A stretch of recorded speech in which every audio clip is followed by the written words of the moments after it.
Good morning, good morning! Ngayon ay pupunta tayo sa isa sa mga pinakasikat na bakeries dito sa Baguio. Dahil bibili tayo ng pandesal! Pandesal are Spanish words, pero ang translation nito ay salt bread. Hindi nyo alam yan, no?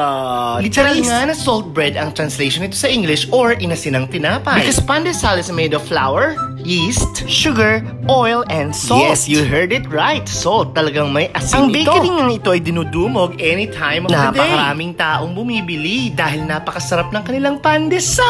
And you have to take note na hindi lang pandesal ang kanilang binibenta, kundi napakarami pang ibang tinapay. May Spanish bread, mini donuts, pan de coco, Bavarian donuts, ensaymada, mamon, at kung ano-ano pa. 30 pesos nga lang ang binili kong pandesal pero napakarami na nito. Alam niyo ba yun? Ang bakery nga ito ay tinatawag ko ring SSS. Bakit SSS? Super mura, super sulit, at super sarap. Bread is commonly eaten for breakfast. Pero take note, pag nagutom ka, wala namang pinipiling oras yan. Nakikita nyo naman yung mga prices, hindi ba? Super affordable. Kahit nga araw-araw at maghapon akong kumain ng pandesal ay hindi ako magsasawa. Lalo na kung isasawsaw mo ito sa mainit na kape sa umaga, hindi ba? Kayo dyan, masarap ba ang pandesal sa inyong lugar? O sige na, magpapasalamat ulit ako sa aking mga supporters. This is your Bulakenyong Gala. Thank you for watching my vlog. See you in my next one!